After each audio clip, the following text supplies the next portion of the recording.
குப்பீஸ். ஊடகங்கள் மட்டும் இந்த திமுகவோட அவலங்களை ஊருக்கு உண்மையா எடுத்து சொன்ன அந்த நிமிஷமே திமுகவோட கதை முடிஞ்சிடும். ஆனா மறுபடியும் ஏமாந்து நீங்க திமுகவுக்கு ஓட்டு போட்டா திமுக குடும்பத்தை தாண்டி தான் நீங்க சோத்திலேயே கை வைக்க முடியும். யாரை ஏமாத்துறதுக்காக பேசுறாங்க? கோர்ட்டு உங்க அமைச்சர் பொன்முடிய குற்றவாளின்னு தீர்ப்பு கொடுத்துருச்சு, அரெஸ்ட் பண்ணி உள்ள போட வேண்டியது தானே. அவர் அப்பீலுக்கு போவாரு, சமயம் கொடுத்து இன்னைக்கு நாடாளுமன்ற குழுல உறுப்பினரா சேர்த்திருக்காங்க, மாநாட்டுல முதல் வரிசையில உட்கார வச்சிருக்காங்க மரியாதை கொடுத்து. அதே கோர்ட்டு செந்தில் பாலாஜிக்கு பெயில் கொடுக்க முடியாதுன்னு சொல்லியிருக்காங்க. அந்த செந்தில் பாலாஜிய கோர்ட்டை மதிக்காம இலாக்கா இல்லாத அமைச்சரா வச்சிருக்காங்க திமுக. ஆனா அப்பாவி மக்கள் விஷயத்துல மட்டும் கோர்ட்டு சொன்னிச்சா உடனே இவங்க வந்து ராவோட ராவா கடையெல்லாம் இடிச்சிட்டாங்களா? ஸ்டாலின் இடிச்சது வெறும் கடை இல்லை, இந்த மக்களோட உழைப்ப, இந்த மக்களோட வாழ்க்கைய, இந்த மக்களோட எதிர்காலத்தை. இன்னைக்கு பழனியில எத்தனை பிரச்சனை. நான் இன்னைக்கு மதியமே மீட்டிங்காக பழனிக்கு வந்துட்டேன். வரும்போது வழியில எல்லா பக்கம் குப்பையா இருந்தது. என்ன இப்படி இருக்கேன்னு வந்து கேட்டேன். எனக்கு சொன்னாங்க, கார்பரேஷன் எந்த வேலையுமே செய்யறது இல்ல, குப்பை அல்றதே இல்லைன்னு. நீங்க எல்லாம் கவலைப்படாதீங்க, அதிமுக கூடிய சீக்கிரத்துல வரும், எல்லா குப்பையும் நாங்க எடுப்போம். நான் திமுகவையும் சேர்த்துதான் சொல்றேன், ஒட்டுமொத்த தமிழ்நாட்டையும் நாங்க சுத்தப்படுத்துவோம். கவலைப்படாதீங்க மக்களே. எதுவா இருந்தாலும் விதைச்சா விளைஞ்சே தீரும். அது விதையானாலும் சரி, வினையானாலும் சரி. தமிழ்நாட்டு மக்களுக்கு எத்தனையோ கஷ்டங்கள் கொடுக்கறாங்க இந்த ஆள தெரியாத திருட்டு திமுக அரசாங்கம். அதெல்லாம் வேடிக்கை பார்த்துக்கிட்டு சும்மா இருக்க மாட்டாரு. இந்த மலையில இருக்கிற பழனிசாமியும் சரி, அதிமுக பொதுச் செயலாளர் எடப்பாடி பழனிசாமியும் சரி, திமுக செய்யற அத்தனை தவறுகளுக்கும் தண்டனை உண்டு. இந்த பொதுக்கூட்டம் ஒரு சிறப்பு பொதுக்கூட்டம். புரட்சி தலைவரின் 107வது பிறந்த நாள் விழா சிறப்பு பொதுக்கூட்டம். எல்லா மனிதர்களுக்கும் மரணம் 2 முறை வரும், ஒரு முறை வரும். எல்லா மனிதர்களுக்கும் மரணம் 2 முறை வரும். ஒன்னு மூச்சு நிற்கும் போது, அது உடல் ரீதியான மரணம். இன்னொன்னு அந்த மனுஷனை பத்தி பேசிக்கிட்டே இருக்கிற கடைசி மனுஷன் இறக்கும் போதுதான் வரும். அப்படி பார்க்கும்போது நம்ம புரட்சி தலைவர் பொன்மன செம்மலுக்கு மரணமே கிடையாது. அவர் காலத்தையும் வென்றவர். நம்ம புரட்சி தலைவரோட ஆட்சியும் அவர் செஞ்ச தர்மங்களும் இந்த உலகம் இருக்கிற வரைக்கும் அவரை புகழோட வாழ வைக்கும்.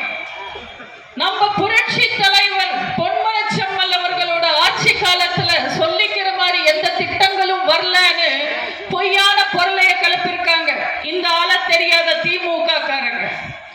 ஆள தெரியாத திமுகக்கு நம்ம பொன்மன செம்மல் ஆட்சி பத்தி எப்படி தெரியும்? 100 கோடி 200 கோடின்னு செலவு பண்ணி போலி விளம்பரங்கள் கொடுக்கிறது மட்டுமே தெரிஞ்சவங்க திமுக. ஆனா 40 வருஷத்துக்கு முன்னாடி 100 கோடி செலவு பண்ணி 64 லட்சம் மாணவர்களுக்கு சத்துணவு சாப்பாடு போட்டவர் புரட்சி தலைவர். அந்த திட்டத்துக்காக மத்திய அரசாங்கத்தை அரிசி கேட்டாரு புரட்சி தலைவர். இந்திரா காந்தி அம்மையார் இல்லன்னு சொல்லிட்டாங்க. யோசிச்சு பாருங்க, அந்த சமயத்துல மட்டும் கருணாநிதியோ ஸ்டாலினோ ஆட்சியில இருந்திருந்தா பழிய தூக்கி மத்திய அரசாங்கம் மேல போட்டுட்டு மாநில அரசாங்கத்துக்கிட்ட நிதி இல்லைன்னு சொல்லி மக்களை ஏமாத்தி திட்டத்தை கைவிட்டிருப்பாங்க. ஆனா நம்ம புரட்சி தலைவர் மாநில அரசோட நிதியை வச்சே மாணவர்களுக்கு சத்துணவு சாப்பாடு போட்டார். திமுக கூட்டணி தான் நீட்ட சட்டமா ஆக்கி கொண்டு வந்தாங்க. நீட்டுக்கு எதிராக காங்கிரஸ் கேஸ் ஜெயிச்சப்போ திமுக காரன் கைத்தட்டி ரசிச்சா. இன்னைக்கு இந்த விளையாட்டு புள்ள பால்டாய் போய் உதயநிதி வந்து சொல்றாரு, நான் நீட்ட ஒழிப்பேன்னு, அதுக்கும் திமுக காரன் கை தட்டுறான். ஜல்லிக்கட்டுக்கு தடையை கொண்டு வந்ததே திமுக காங்கிரஸ் கூட்டணி அரசுதான். அன்னைக்கு திமுக காரன் கை தட்டினான்.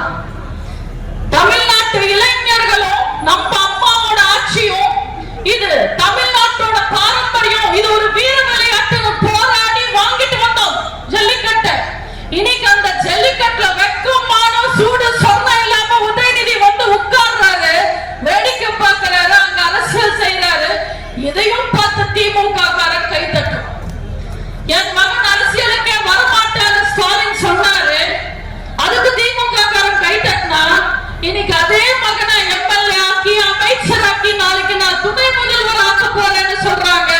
அதுக்கும் திமுக காரன் கை தட்டுறான். இப்படி எதுக்கு தட்டுறானே தெரியாம கருணாநிதி குடும்பத்துக்கு கை தட்டிக்கிட்டு காலம் ஓட்டுற ஒரு அப்பாவி அடிமைங்கதான் இந்த ஊபிஸ். நீங்க யோசிச்சு பாருங்க, திருக்குவளையில கருணாநிதி பிறக்கும் போது ஒரு தெருவுல சுத்திக்கிட்டு இருந்த பையன், அதே கருணாநிதிய வெளிநால புதைக்கும் போது அவரோட திருபாய் அம்பானி மாதிரி அத்தனை சொத்து. ஒரு தெருபாய் ஒரு திருபாயா ஆனது எப்படி? அதுக்கு அவர் எத்தனை உடம்பிருப்புகளை ஏறி மிதிச்சிருப்பாரு, எத்தனை குடும்பங்களை வாட்டி வதச்சிருப்பாருன்னு நீங்க யோசிச்சு பார்க்கணும். இப்ப எல்லாம் உதயநிதி மக்களை ஏமாத்துறதுக்காக எங்க வந்தாலும் கேட்கிறாரு, நாங்க நிதி கேட்கிறோம், மத்திய அரசாங்கம் கொடுக்க மாட்டேன், மத்திய அரசாங்கம் எங்களை ஏமாத்துதுன்னு சொல்றாரு. அன்னைக்கு ஒரு பேட்டி கொடுத்தாரு, காசு கேட்டா கொடுக்க வேண்டியது தானே, கொடுக்க மாட்டேன்றீங்க, இது என்ன உங்க அப்பா வீட்டு காசான்னு கேட்டாரு உதயநிதி. நான் அவரை கேட்கிறேன், மக்கள் வரி பணமா 1 ரூபாய் பணம் கட்டினா அதுல 50 பைசா மத்திய அரசாங்கத்துக்கு போகுது, 50 பைசா மாநில அரசாங்கத்துக்கு வருது. அப்போ மக்கள் வரி பணமா கட்டுற பணத்தை வச்சுக்கிட்டு நீங்க என்ன பண்றீங்க? மக்கள் தேவைக்காக மக்களுக்காக திட்டங்கள் தீட்டுங்கன்னு சொன்னா என்ன கேட்டாலும் எங்க கிட்ட பணம் இல்லைன்றீங்க. உங்க அப்பா வீட்டு காசா? சென்னையில வெள்ளம் வந்தப்போ எல்லா ரேஷன் கார்டுக்கும் நாங்க நிவாரணம் 6,000 ரூபாய் தரோம்னு சொன்னாங்க. ஆனா அத்தனை பேருக்கும் கொடுக்கல. எல்லா ரேஷன் கார்டுக்கும் தரோம்னு சொல்லிட்டு நிவாரணம் வாங்க போனவங்க கிட்ட சக்கரை கார்டு வச்சிருந்தா தரமாட்டோம், வருமான வரி கட்டினா தரமாட்டோம் ஏமாத்துறாங்க. ஏன் ஏமாத்துறீங்க மக்களை? அத்தனை பேருக்கும் கொடுக்க வேண்டியது தானே. உங்க அப்பா வீட்டு காசா? தேர்தல் சமயத்துல எல்லா பெண்களுக்கும் 1000 ரூபாய் தரோம்னு சொல்லிட்டு தேர்தல் முடிஞ்ச உடனே தகுதியானவங்களுக்கு மட்டுமே 1000 ரூபாய் தரோம்னு சொல்லி பாதி பெண்களை ஏமாத்துறாங்க. எல்லா பெண்களுக்கும் கொடுக்க வேண்டியது தானே. உங்க அப்பா வீட்டு காசா? யார்கிட்ட ஏமாத்துறீங்க? வெள்ளத்துல சேதமடைஞ்ச ஸ்கூல்ஸ் எல்லாத்துக்குமே சேர்த்து 2 கோடி நிதி ஒதுக்குறாங்க. ஃபார்முலா ரேஸ் கார் பந்தயத்துக்கு 40 கோடி நிதி ஒதுக்குறாங்க. எதுக்கு? எப்படி? உங்க அப்பா வீட்டு காசா? ராணுவத்துல செத்தவனுக்கு 3 லட்சம், கள்ள சாராயம் குடிச்சு செத்தவனுக்கு 10 லட்சம் தரீங்க. உங்க அப்பா வீட்டு காசா? ஏபி பில் எல்லாம் இஷ்டத்துக்கு ஏத்திட்டீங்க, விலையெல்லாம் ஏத்திட்டீங்க, வரியெல்லாம் ஏத்திட்டீங்க. எதுக்காக? உங்க அப்பா வீட்டு காசா? நாங்க எந்த பால் குடிக்கணும் எந்த பால் குடிக்க கூடாதுன்னு சொல்றதுக்கு நீங்க யாரு? பெட்ரோல் விலை குறைக்கிறோம்னு சொல்லி பால் விலையை ஏத்திருக்கீங்க. உங்க அப்பா வீட்டு காசா? இப்படி திமுக நாக்கு புடிக்கிற மாதிரி 4 கேள்வி நீங்க கேட்கணும், இந்த ஊடகங்கள் கேட்கணும். ஊடகங்கள் மட்டும் இந்த திமுகவோட அவலங்களை ஊருக்கு உண்மையா எடுத்து சொன்ன அந்த நிமிஷமே திமுகவோட கதை முடிஞ்சிடும். ஊடகங்கள் மாறணும், உண்மையை ஊருக்கு சொல்லணும். நீங்க யோசிக்கணும், நீங்க யோசிச்சு ஓட்டு போடணும். நீங்களே சொல்லுங்க, யோசிச்சு பாருங்க. கடந்த 10 வருஷம் அதிமுக ஆட்சி காலத்துல, அதுல குறிப்பா 4 வருஷம் அண்ணன் எடப்பாடியார் ஆட்சி காலத்துல என்ன தப்பு செஞ்சோம் நாங்க? என்ன தப்பு செஞ்சோம் நாங்க? அதிமுக ஆட்சி காலத்துல உங்க வீட்டு வாசலுக்கு கவுன்சிலர் வந்து மிரட்டினாங்களா? கோர்ட் வாசல்ல கொலை விழுந்ததா? பெண்களுக்கு பாதுகாப்பு இல்லாம போச்சா? தமிழ்நாட்டுல மத சண்டை, ஜாதி சண்டை, இன சண்டை, மொழி சண்டை வந்ததா? தமிழ்நாட்டை நாங்க அமைதி பூங்காவா தானே வச்சிருந்தோம். 52 வருஷம் ஆச்சு அதிமுக ஆரம்பிச்சு. அதுல கிட்டத்தட்ட 30 வருஷத்துக்கு மேல ஆளுங்கட்சியா இருந்தது, மக்களுக்கு பிடிச்ச கட்சியா இருந்தது. அம்மா வழியில தானே நாங்க ஆட்சியை நடத்தணும். என்ன தப்பு செஞ்சோம் நாங்க? மக்களால் நான், மக்களுக்காகவே நான் வாழ்ந்தவங்க அம்மா.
இதுபோன்ற செய்திகளை மேலும் தெரிந்து கொள்ள எங்களது யூடியூப், ஃபேஸ்புக் மற்றும் ட்விட்டர் ஆப்களை சப்ஸ்கிரைப் செய்யவும்.